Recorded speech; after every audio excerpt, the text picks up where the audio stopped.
Hey, this is David K., and you're listening to the Geekcast Radio Network. You're tuned in to Steve Megatron on Altered Geek.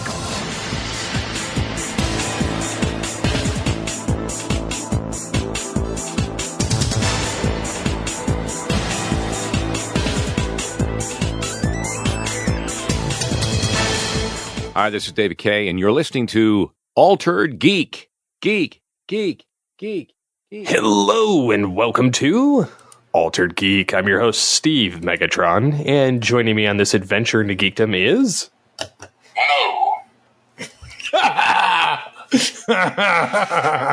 Yeah, you planned that. Of course I did. I am, of course, TFG1Mike. It's no one. Terrorize! That's what I'm going to do.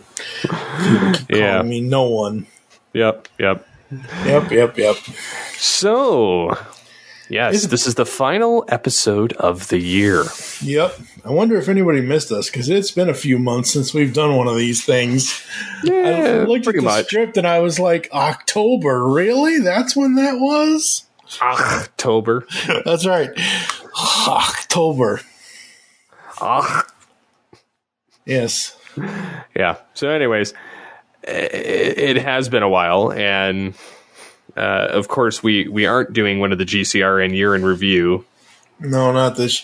Too much stuff has happened this year between your stuff. There's been a lot of, well, not only that, but there's been a lot of famous people who have died this year. Yes, and we kind of already did a dedication for two of the most famous that we actually had interactions with and all that. So, but yeah, there's been a lot this year. Just sucks. Yep. But we've all been busy. Like, you've been busy. I moved across the country. You know, that doesn't happen. I try to make sure that doesn't happen very often. That's probably never going to happen again. Never say never. Yes. He agrees. Yeah, well, you know, he's a dumbass, but The name Dumas. dumbass. Optimus Solo moved into the Eastern time zone, so there's that. So they moved across the country, even though it's only a 20-hour drive from Illinois to Florida. But yeah, that happened, and it just, like, last year was kind of a, oh shit, what am I going to do now? And then this year is like all transition for me, so, you know, it is what it is. Hopefully we will do a GCRN year in review for 2023, and hopefully there aren't as many celebrity deaths as there have been in the previous years. We miss you all. So I've got 5 things down here, and one of them we're not spending a lot of time on because it's just discussing, like, certain ideas and reacting to trailers. So that's number 5, and we'll start with that last. We'll finish up with that to transition to the overall topic of the episode. But Steve, what would you do if somebody called you a kidult? I would wonder why. It's such a stupid name. I honestly hate acronyms and short versions of names. For, like, the word selfie, absolutely loathe the name. You're taking a self photo. Just say the full word. Just like the new word that kids are saying now in teens and young adults, sus.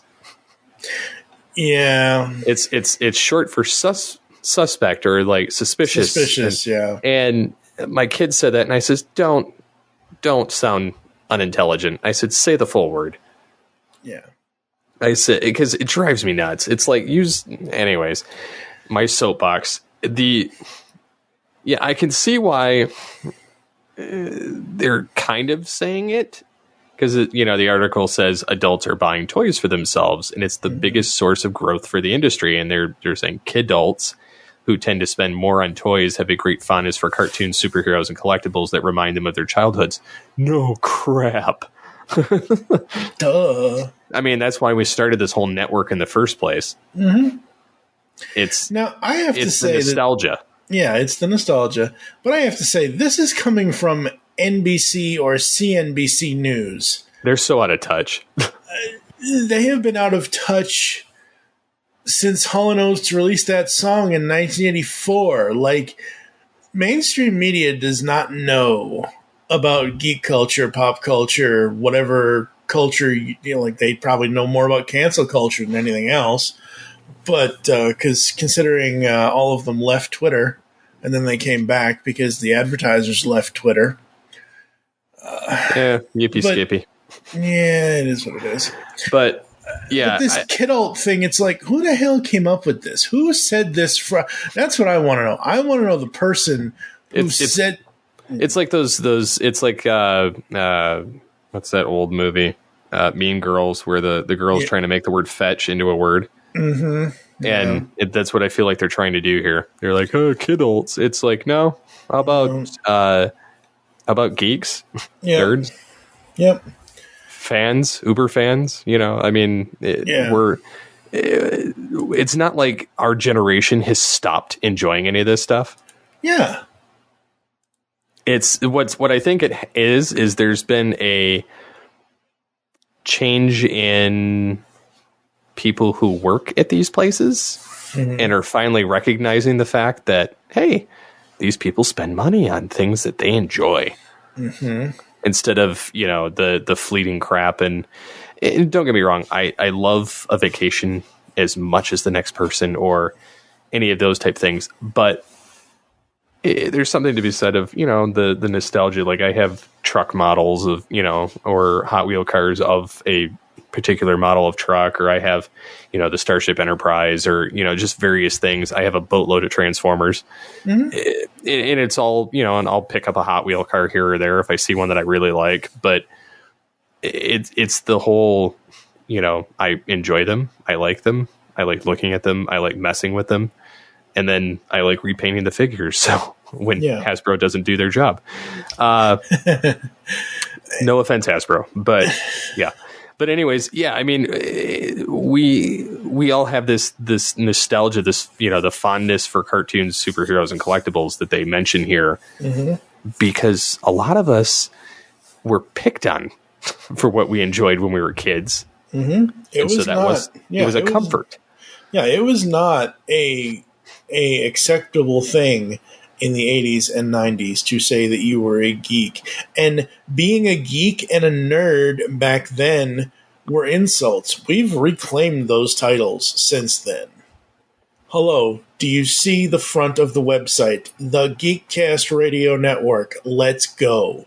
Like, come on. And here's the thing about this. The reason why adults are buying all these toys and why we are the responsibility of whatever the math or the financial stuff is, I don't know, whatever it is. The reason why that is because half the kids want iDevices or whatever. Like, they want to be stuck to a screen, or they want this, or they want, like, I don't, and you're a parent, you can tell me, like, how many times, let's say within a month, do your kids ask you for actual action figures? All the time. But it's because I don't let them on the screens. That's true. And my wife doesn't either. We don't let them watch TV. We don't let them watch, it's very limited. And then they have tablets, but again, it's monitored. And, and when I was a kid, I had 2 hours of TV a day that I could have, or no, maybe it was an hour, but unless it was weekend, then I was allowed to watch Saturday morning cartoons all day. But the thing is, I gravitated towards certain shows and I bought the toys associated with them. And I played with action figures until I was about 14.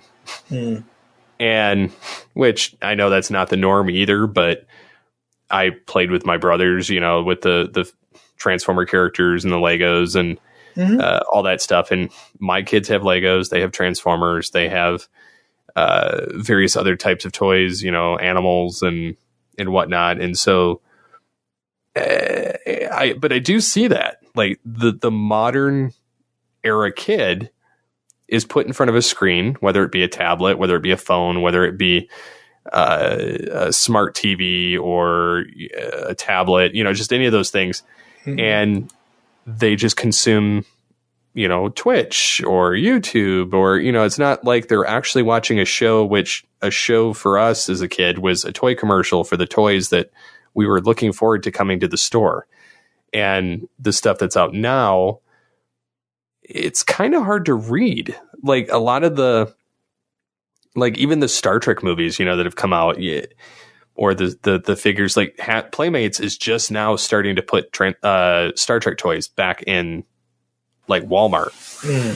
Because I've seen, they've got, Khan and Spock and Kirk, and then they've got some from Discovery and some from TNG, and different generations of Star Trek figures just kind of toying with it, and they have like a new Enterprise, toy that was similar to one they released 30 years ago. Yeah. And because I had it. Right. And so, I mean, I for one, like a lot of the stuff that's out now, like I have a heavy nostalgia for the shows. What kills me is the inaccuracies of the figures to the shows. Like I could look beyond it with things like Playmates or, like Star Wars or, things like that, because those weren't identical, but they were as close as I was ever going to get. And then things like Transformers, like Beast Wars, for instance, I had no problem dumping the old stuff and getting the new stuff. Right. That came with like Kingdom and Legacy and things like that, because they just better engineering now. And so they've done what they couldn't do 25, 30 years ago. Mm-hmm. And so I don't have the nostalgia for like the reissue figures. Like, yes, I still like them. Like the Optimus Primal or the Beast Megatron. Yes, I probably would have jumped ship to those, except for the fact I have a masterpiece of one and I have the Kingdom of the other. And they're far superior to the old stuff. And so, but yeah, I mean, the fact that our generation is the one that's fueling this whole industry right now, Mm-hmm. and keeping it afloat is very interesting, considering the prices continue to climb, but it's also kind of a collector's market now. It's not like a kid playing with toy market, because most of them just don't care or hold it to the same esteem that we did. Yeah, and kids today are different than we were back then. And look, I'm not going to sit here and fake that I know what kids are into today. I don't. I don't have kids. I have no plans on having kids. I'm too damn old at this point. But it's just one of those things where okay, so we've talked about Star Trek, we've talked about Transformers, we're essentially talking about Hasbro specifically. So Hasbro, in their marketing, and their marketing team is amazing. Yep. They always, when I'm looking through their Instagram stories, it says, before the next slide, let's just take Inferno, for example. Parents, swipe up now to get this for your kid. You're like, okay, fine. But there really are, I guess we're on the cusp of getting the Earthspark stuff, so maybe that's what the kid toys will be versus what the collector toys are. You know what I mean? The authentics that they sell at King Mm-hmm. Super / Kroger, the little, cheaply made figures. Like, my kids look at them and they're kind of interested, but they're like, eh. Yeah. And but I think it's partially because I've rubbed off on them, in that I'm a stickler for just if it looks like a crappy toy, not even show accurate, just if it just looks like a crappy, cheaply made toy, I have no problem telling them. To me, those authentics look like dollar store toys. Yeah. There's nothing to them. And to be honest, the new core class stuff that Hasbro puts out reminds me of dollar store figures as well, because if you look at, not only has plastic gotten more expensive and they've made the figures smaller and charged double the price or triple or quadruple in some cases, I've compared them, because I have an old basic class Iguanas from years ago, and I put it side by side with Kingdom Rat Trap. And while the engineering and details on the new figures are far superior in some cases, the size and the ball joints, I've noticed the ball joints are super cheap that allow the engineering of the arms and the legs to move, or the knees or the elbows or whatever, because my oldest gave me his Optimus Prime to fix, because it was just like a limp noodle, like falling over on every position, can't hold the gun, can't, and I repainted the figure, made it look, like the show, and then give it back to him, and it tightened up the joints. But my old Iguanas figure that I beat the crap out of as a kid, he was one of my cannon fodder. And it's the original figure I own. And Yeah. He still holds a pose. He can still hold the gun. He can still, rest on the beast hands that fold over in beast mode.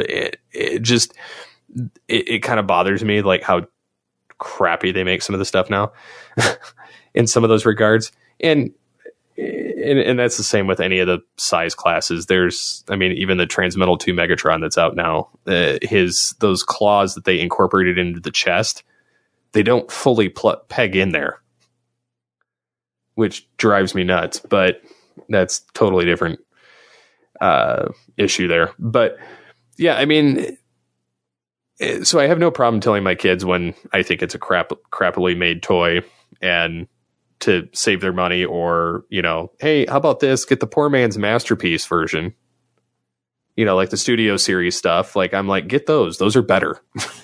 Yeah, and the thing is, look, we all love the Masterpiece line. I do too. Yeah, but it's just expensive. Well, they're huge. Yes, but the thing is Masterpiece was made at the time to be the ultimate. Hasbro has now gotten to a point where the ultimate for most of these are either Studio Series 86 Hot Rod or Kingdom Commander Class Rodimus, just to give that character specific, examples. I don't know. I'm not saying Masterpiece should go away or anything else like that, and I understand why the cost is what it is. But there are no, I don't even see it as poor man's masterpiece anymore, because you yourself have said that the Kingdom Megatron figure is just as good, if not fine or better than what the Masterpiece was. And don't get me wrong, I don't like the realism that they've added, the realistic animal look to their beast modes. Mm-hmm. And I'm not a fan of, I hate the dinosaur head, to be honest, on the Kingdom Megatron. Yeah. And how, but the rest of the figure looks, it's darker colors and it's a little bit of deviations there, but overall, it's close enough to the Masterpiece. I'm happy enough with it. Now, if the opportunity still came my way to get the knockoff Masterpiece Beast Megatron, because one, he would have the voice of David Kaye, and he'd have LED lighting and just better. It's a better engineered than the Takara one, which is $400. If I could get my hands on that, I would, because it's I think it's $110 or something. But so if I had the option, I would get it, but I would be fine enough with the Kingdom version. Same thing with the Transmetal 2 Megatron. It's not perfect. And that's the other thing. It's our generation too that's got the 3D printers and makes, when Hasbro or one of these toy companies fumbles or they don't have something that they want, they just make it. Pretty much. Because the G2 exclusive, I forget what they call it, Generation Select G2 Megatron. Oh, yeah. He looked great, but he was missing the shoulder cannon, and he was missing the chest, fold out part that the original character had. And it bothered me that it didn't have those aspects. Like I can overlook the shoulder thing, but the chest thing just bothered me more so than the other. And somebody made one. Somebody made the whole conversion kit for it, and same thing with, the Transmetal 2 Megatron that I have. The head, they made the Robots in Disguise Megatron face on it instead. Somebody made a 3D printed, engineered the Transmetal 2 proper face and sells it. Or like Inferno, he's missing the proper gun, and so they made the new gun, from his show. And so I mean, it's mind-boggling. Like, yeah, there's all these things that the toy company drops the ball on, but then the fans pick up the slack. Yep. Yeah.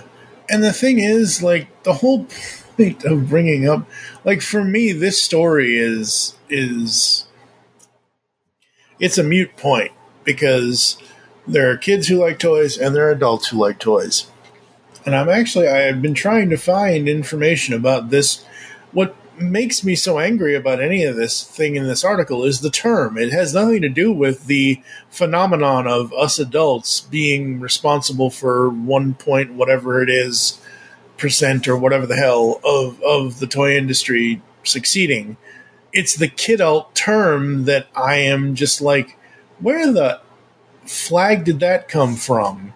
Because, I don't know, apparently it was used way back in the 50s to, and of course we've always had like Peter Pan syndrome thrown around. What really gets me is Wikipedia says that there are other terms such as rejuvenile and adultescent. Or kidulting. I hate that too. I don't know. I feel like there's a better way. Like there's a line in this article where they talk about how adulthood has evolved and said that what it used to mean to be an adult was to be a very upstanding, serious member of society, and to do that had to demonstrate it, in every way. And now people feel free to express their fandom as part of their adulthood. Just call it you're a fan. Yeah, like exactly. or a collector, or it's funny because a lot of these toy properties that are out, especially when you're dealing with a film, like for instance the Transformers live action films, I would never let my kids watch any of them, because one, there's so many like innuendos in there, and there's so much crap that they just don't care about. And honestly, I don't either. It's like when we were talking with Kevin about Earthspark, and we're like, just give us the robots. Stop putting the humans in it. Just give us some genuinely good robots. Like Bumblebee, I felt like was great when they were on Cybertron, and then it kind of fumbled after it hit Earth. And not that I didn't enjoy Bumblebee more than some of the other ones. Yeah. It was definitely far more enjoyable than any of the Michael Bay directed stuff. Yeah. And I mean, the first Michael Bay film, I'll give it kudos because it introduced us to live action, and it kind of was like how Beast Wars was the reboot, the kick in the pants that Transformers needed. The movie was the kick in the pants that the franchise needed at that point. Yep. Because we'd had so many other, rehash type stuff. And so, yeah, I mean, these films are definitely, as it says in the article, not designed for young kids, instead catering to the older group of toy-loving consumers. And I feel like that's true. Like even Rise of the Beast, I showed my kids the trailer and they're like, that doesn't look anything like them. Because I've shown them Beast Wars, and they're like, they don't even sound, they're like, why? And I says, I don't know. I says, we're saying the same thing. Yep. I said, so time will tell, man. Yep. All right. We're not going to spend a lot of time on this, but this is kind of, I guess, ridiculous, maybe? I don't know. Warner Brothers is directing DC to sue Chris Wozniak over an old, unauthorized Batman story. Why? So this was published December 16th of 2022. And this is coming from Bounding into Comics. So it's coming from their website. A month ago, we reported that a comic creator, Chris Wozniak, was taking legal action against DC Comics and Warner Brothers for similarities between The Batman and his outline from 1990 for a sort of final bow story for The Dark Knight. Like the film, Wozniak's treatment would battle, he would battle the Riddler in a game of wits and brings the hero to the edge, yada, yada, yada, yada, yada. Says, I wrote a Batman Riddler story that was used to make the Batman, the $800 million film, The Batman. Warner Brothers attorneys are not disputing that they used my story to make the film. This is extraordinary because usually these situations, the studio would claim they never saw it and never used it. He adds that this case is unique due to the evidence that he has presented, but in my situation, they know I can indisputably prove my story is on screen. So instead of providing fair credit and compensation, Warner Brothers are directing DC Comics to sue me for writing an unauthorized Batman story. Yes, you read that right. Because they stole it. Huh? Because Warner Brothers stole it. Well, essentially, yeah. That's... God, why does there have to be so much... Oh, boy. That's crazy. Just crazy. I mean, really, if he went to them and whatever, give him credit and pay the man. Like, if you used his shit, give him credit and pay him. If you're able to pay him, All right, moving on. We've got... well, that they also, with James Gunn taking over DC, he also canned the proposed Batman Beyond movie with Michael Keaton. Yes, I know. And which sucks. Yes, it does. And they've also... I would have loved to have seen that. Yeah, that would have been awesome. And they've also gotten rid of Henry Cavill as Superman. And which is stupid. I don't know. I have had no confidence in DC or Warner Brothers since Michael Keaton was Batman. Because they can't seem to string anything together. Like the first two Batman movies and then the original, Reeves Christopher Reeves Superman movies are the only times that Warner Brothers had all their ducks in a row. Ever since then, outside of maybe Wonder Woman, everything else has been a train wreck. Because they can't seem to stick to a plan of any kind. Yeah, it's too many voices in the voice box, I guess. Yeah, I don't know. I'm just, I don't know. I'm kind of. Yes. Yep. Warner Brothers sucks. Anyways, moving on. It is Christmas time, everybody. We're recording this as Steve is on vacation in Michigan for Christmas with his family. And we have yet to talk about the Santa Clauses. So we both have watched this Disney Plus series, correct? Mm-hmm. Okay. I've watched the whole thing. So have I. I like episode 1, 5, and 6. Hey, me too. The rest of it, I was kind of like, I didn't care for the other people playing Santa. I don't like a lot of the new elves. They're okay. They're kind of, I don't like a lot of their personalities. Yeah. And I just don't care for them. But that it is what it is. It's Disney. But the fact that they got, most of the original cast, back in some regard, I really enjoyed it. I liked Tim Allen being back as Santa. Scott Calvin. And, and I loved the Yule verse.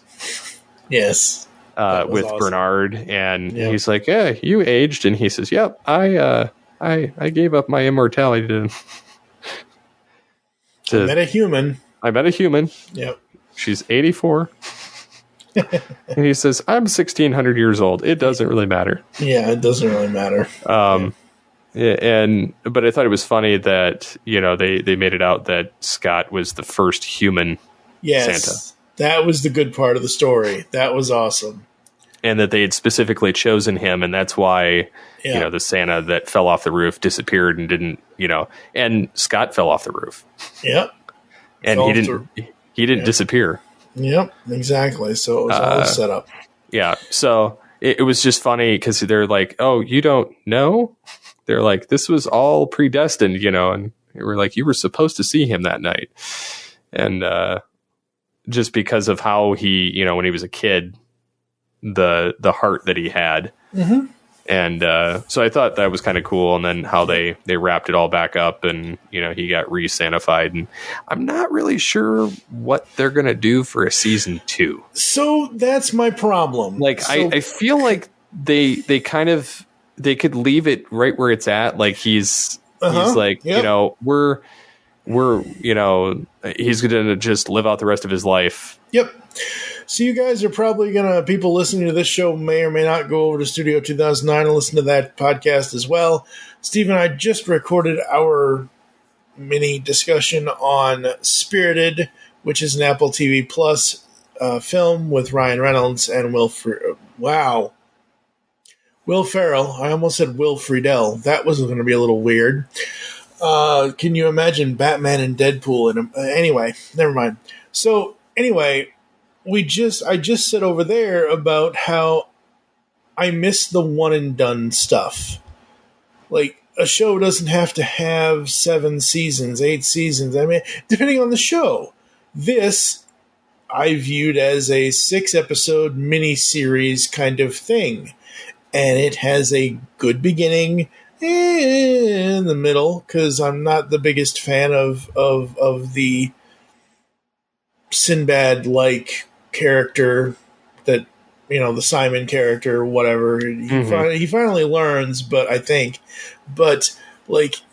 just, the beginning and the ending are what I liked about this. And the ending was good enough to the point where I don't think they need a second season, but apparently, according to TV Line, they are renewed at Disney Plus for season 2, and I don't know what else we could do. I don't know what are you going to do? Bring Spencer Breslin back? Do we really want him back? Not really. You say how annoying the elves were in this. The one elf. No, I found a lot of them annoying. Really? Yes. Other than the head elf and the one that followed Scott around, the rest of them were just painstaking. Like, I just found them all annoying. The most annoying one to me was the old man sounding one. The one that was in the jail. The one that was doing this and wore his tinfoil hat. Yeah. His tinfoil hat. And he's like, that's the only reason I haven't disappeared yet. Well, now that it's gone, you can disappear, dude. Yeah, I didn't care for it. No, me either. But, I mean, it's the same thing with... I'll give it kudos in the sense that at least they didn't wipe out Tim Allen's character, because there's been numerous Disney shows where they've completely just rode the coattails of the original show. Yep. Evolved it and then killed off the original leading man. And used maybe a couple of people, like the Mighty Ducks.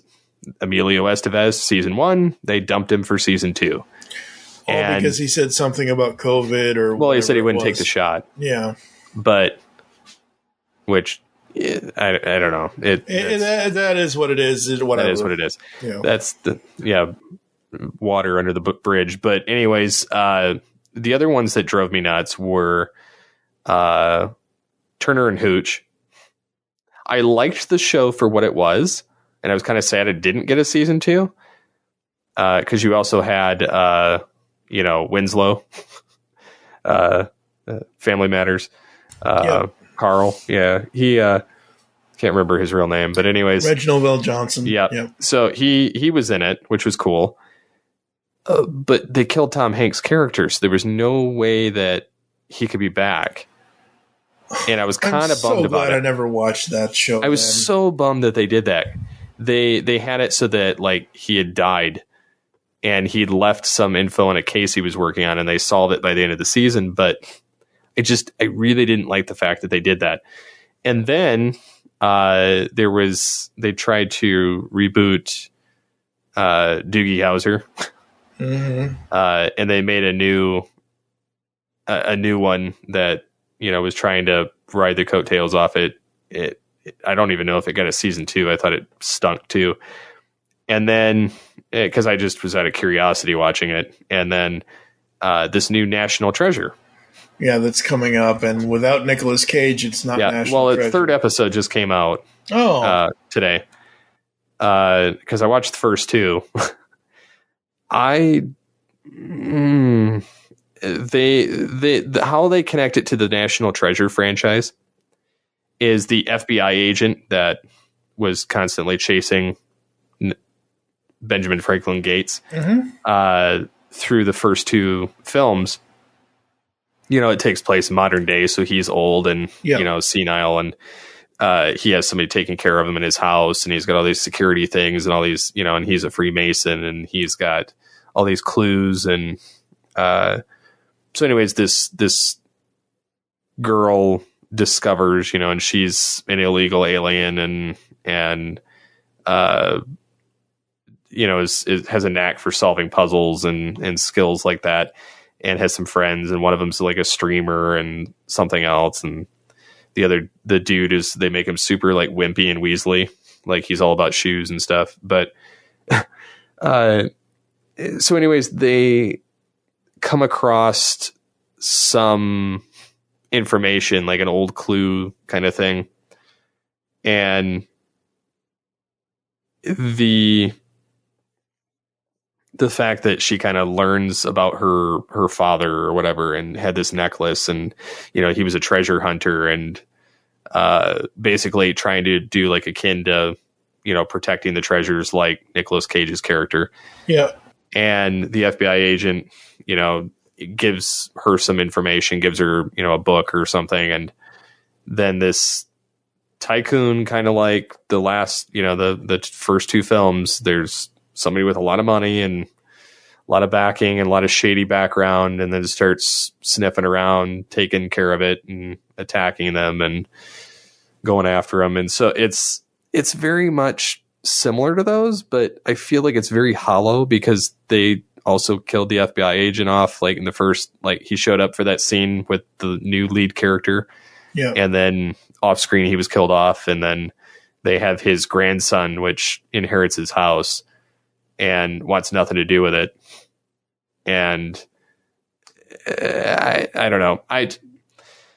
I'm watching it out of curiosity's sake, but I kind of wish that they would just do a third one with Nicolas Cage. Yeah. Because I know they're going to have Riley show up in one of the episodes during this season. Yep.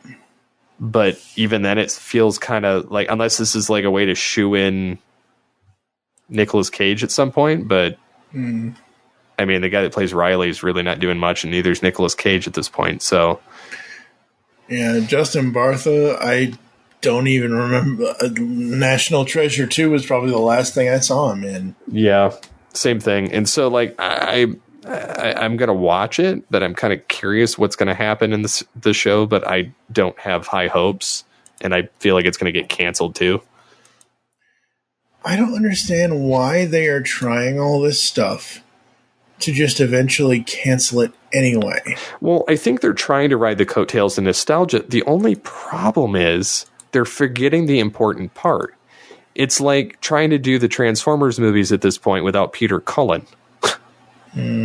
They've kind of, like those films, he's going to, at some point, the man's not going to live forever. I mean, and at some point they're going to have to move on. But those films, like, people would riot at this point if they, because people know that that's Optimus Prime, and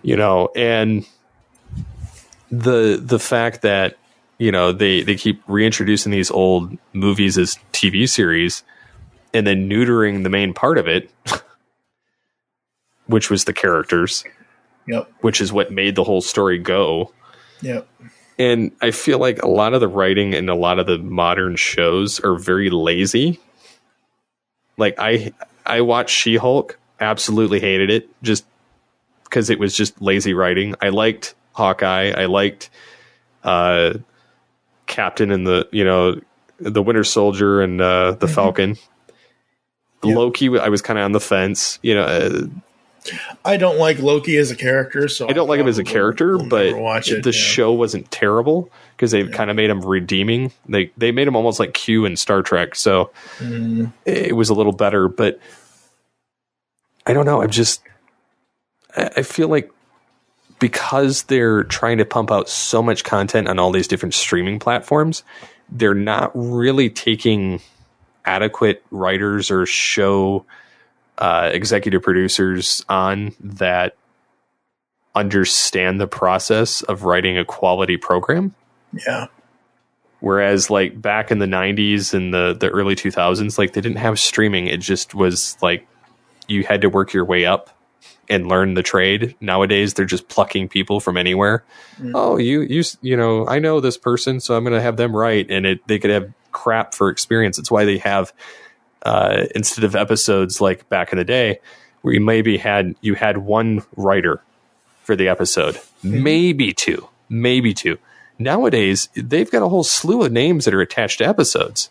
Yeah. Which is why they're so haphazardly thrown together and why they don't make any sense, or they don't mesh well when the show is put together. Yeah, we're going to talk about streaming here in a second, folks, but Justin Bartha, outside of National Treasure's quote unquote franchise, he has the Hangover trilogy, Hangover 1, 2, and 3, The Rebound from 2009. Since he was in an episode of Drunk History, he was in several episodes. He was in 13 episodes of Cooper Barrett's Guide to Surviving Life, 17 episodes of The Good Fight. But usually I will look up people's names and I will see them, whether they're young actors or old actors, whatever actors they are. I will see like, oh, you've been in 3 episodes of this Law and Order version and that Law and Order. Like, I'll see all this other stuff that I know them from, but like, other than the National Treasure stuff, I have not seen him in any other things that he is credited for. Yeah. I don't know. So streaming. Oh, streaming. They just keep getting more expensive. What's funny is I remember recording an episode of Geekcast Radio back in the day. Why can't we just get a la carte? Well, we got a la carte, and it costs as much as cable. Yeah, pretty much. Although you get a lot more shows and you can download them, but I feel like it's created this era of streaming platform hopping. Absolutely. Like, all right, we'll binge everything we want on this one for a year, and we dump it and we get a different one. Yep. And I feel like that's kind of how it keeps going, because they all, these streamers or platforms, I should say, are losing money to not only get content on their platforms by creating it or licensing it, but it's also damaging to the one subscribing to it. Yeah. Because it just makes it difficult. You kind of have to pick and choose. I mean, there's so many different platforms now. Like, I have no ambition of getting Apple TV Plus or ESPN Plus, and I find it funny they all just have Plus tacked on to the end at this point. Yeah. It's like, just create a random name, and Netflix, Hulu. They sound decent. Like Amazon Prime Video, it's 3 words, and then everything is a plus now at this point. I don't know. I'm entertained by the fact that they keep raising the rates, and now they have ad-supported platforms to try and offset costs. Yeah, they're trying to get you into that monthly price at the low price, but it's with ads. And I am sorry, I do not have a cable box anymore. I haven't had a cable box since 2017, 2018. I do all my stuff streaming online, and if I am paying for streaming content, I want ad-free content. I will pay the money.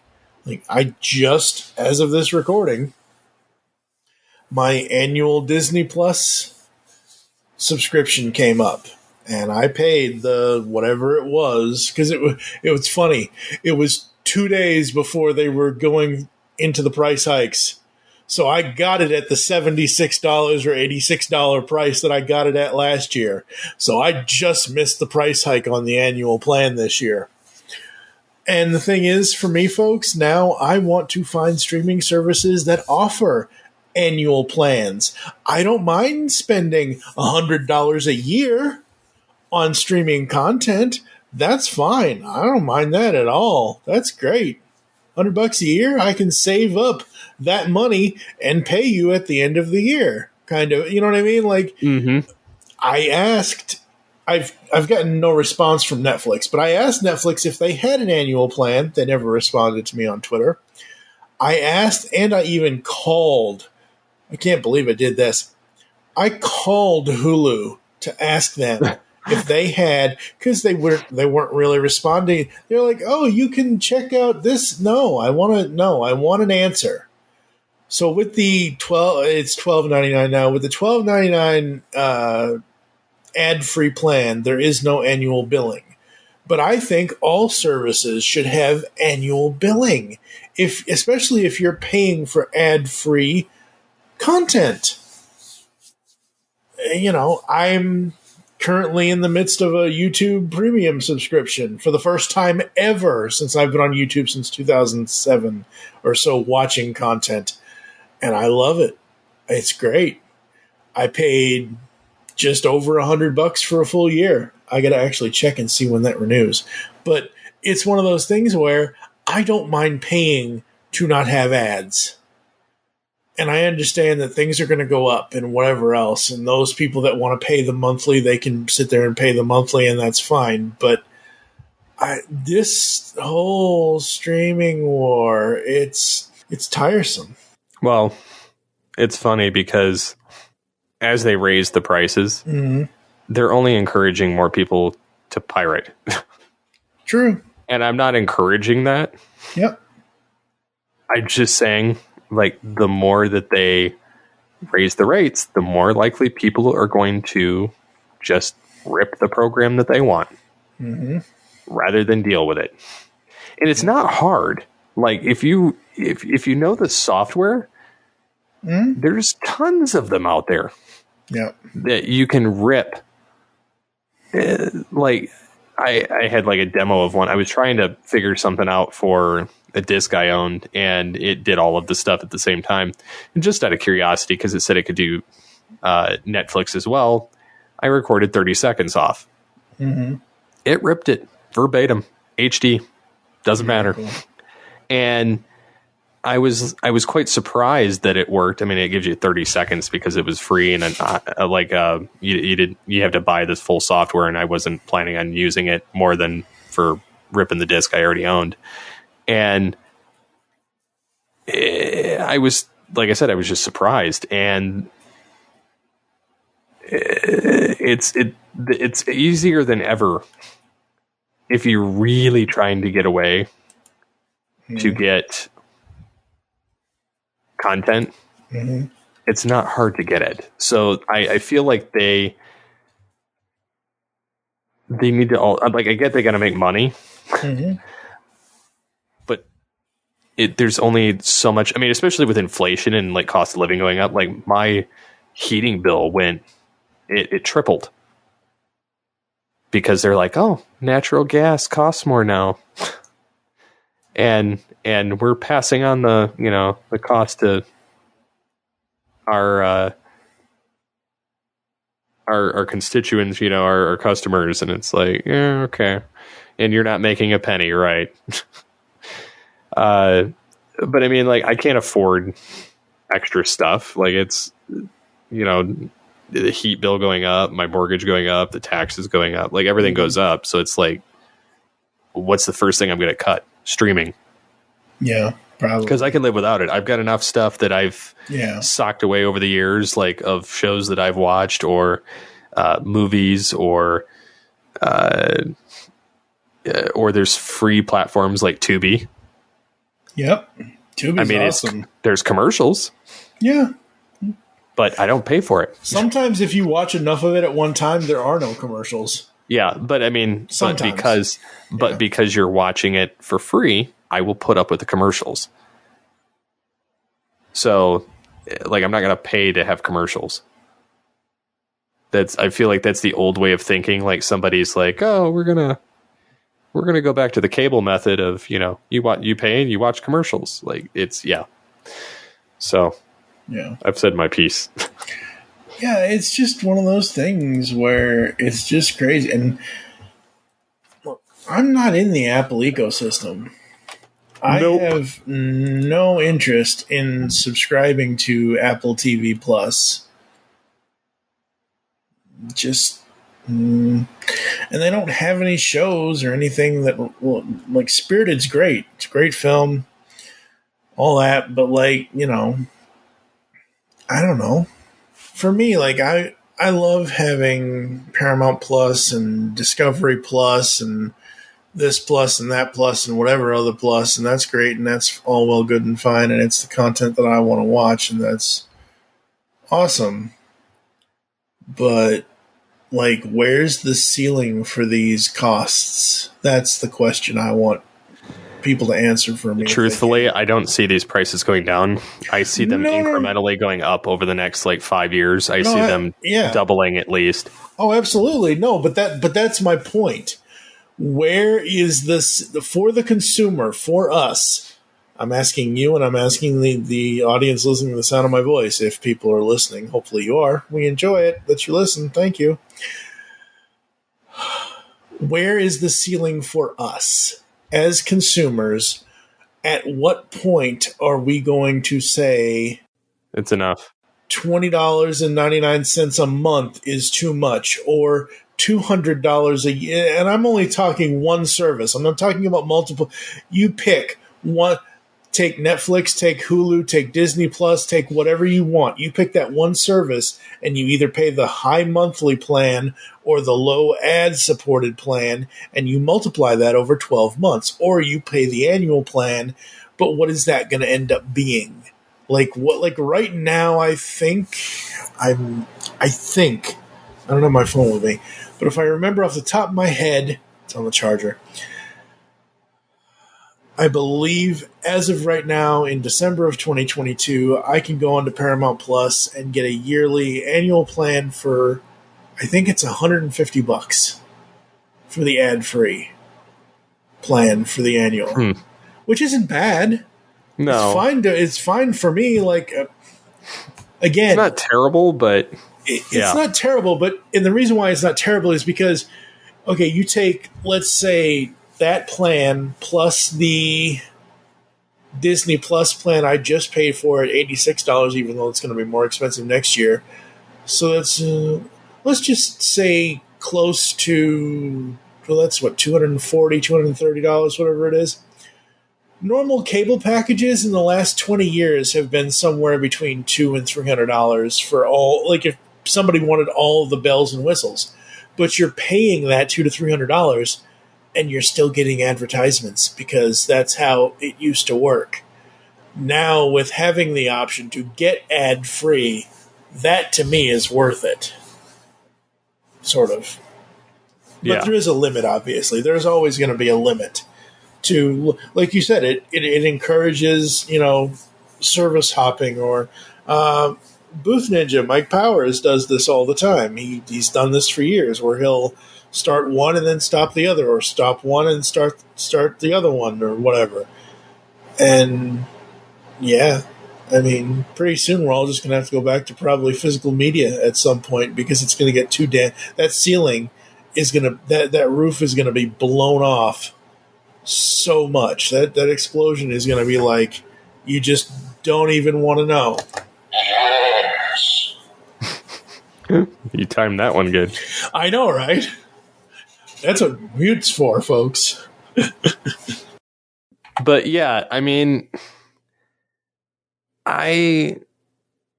I've really enjoyed just the streaming aspect as far as I don't have to get a disc out, but when it comes to cost, I will get the disc out.